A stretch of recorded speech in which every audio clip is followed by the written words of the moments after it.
Hello, friends. Today, let's set sail toward the sun-soaked lands of Spain, a land of passion, power, and poetry. But we're not here for a siesta. We're here to explore one of the most dazzling eras in Spanish history, El Siglo de Oro, or the Golden Age of Spain. A time when Spain wasn't just ruling half the world, but also conquering hearts through art, literature, and architecture. Trust me, this journey will be filled with drama, genius, and a bit of royal flair. So, what exactly was Spain's Siglo de Oro? Well, imagine a period when Spain was basking in the glory of its vast empire, its galleons loaded with gold from the New World. It was rich, powerful, and eager to prove that it wasn't just a military giant, but also a cultural powerhouse. This era, stretching from the late 15th to the late 17th century, gave the world some of the most iconic writers, painters, and thinkers, people whose works continue to inspire us today. Let's start with literature, the soul of this golden age. If Italy had Dante and England had Shakespeare, Spain had Miguel de Cervantes, the man who gave us Don Quixote. Now, Don Quixote wasn't just a novel, it was a revolution in storytelling. Picture this. A slightly confused gentleman decides to become a knight, fighting windmills he believes to be giants. Sounds funny, right? But beneath the humor, Cervantes was making a deep commentary on dreams, reality, and the clash between old ideals and a changing world. Don Quixote wasn't just chasing giants, he was chasing meaning in a world that no longer made sense. But literature wasn't the only treasure of this age. Spanish theater flourished with the works of Lope de Vega, often called the Shakespeare of Spain. Lope wrote over 1,500 plays. Yes, you heard that right. His stories were filled with love, honor, betrayal, and comedy. He brought drama to the common people, making the theater a popular form of entertainment. And then there was Calderón de la Barca, whose masterpiece, Life is a Dream, explored questions about fate, reality, and free will. Spanish theater wasn't just a pastime. It was a mirror reflecting society's deepest thoughts. Now let's talk art, because Spain's golden age was painted in bold strokes. Diego Velázquez was the star here. His painting Las Meninas is still considered one of the most analyzed artworks in Western history.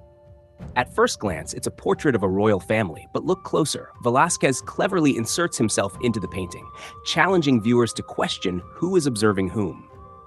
Is it a family portrait, a study of power, or a painter's sly joke on the audience? Velázquez leaves us guessing, blending reality and illusion in a way few artists dared. And of course, there was El Greco, the Greek painter who made Spain his home. With his elongated figures and dramatic use of color, El Greco's paintings seemed almost otherworldly. His art wasn't about perfect realism, it was about capturing emotion, spirituality, and the divine. He brought a mystical intensity to Spanish art, showing that beauty could be found in the strange and the sublime. But Spain's golden age wasn't just about pen and paintbrush. It was also a time of architectural marvels. The grandeur of the Escorial Palace, built by King Philip II, symbolized Spain's imperial ambitions. It wasn't just a royal residence, it was a monastery, library, and tomb.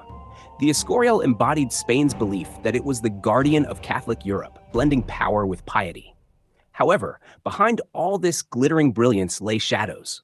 The wealth flowing in from the Americas came at a terrible cost. Colonial exploitation, the suffering of indigenous peoples, and the horrors of the slave trade. At home, the Spanish Inquisition enforced religious conformity, silencing dissent and driving out those who didn't fit the mold of Catholic orthodoxy. The Golden Age was as much about cultural brilliance as it was about the struggles and contradictions of a powerful empire trying to hold itself together. Despite these contradictions, Spain's Siglo de Oro remains one of the most fascinating chapters in European history. It was a time when Spain wasn't just flexing its military might, but was also creating cultural treasures that would endure for centuries. The novels, paintings, plays, and buildings from this period continue to speak to us because they touch on universal themes: dreams, power, faith, and the human spirit.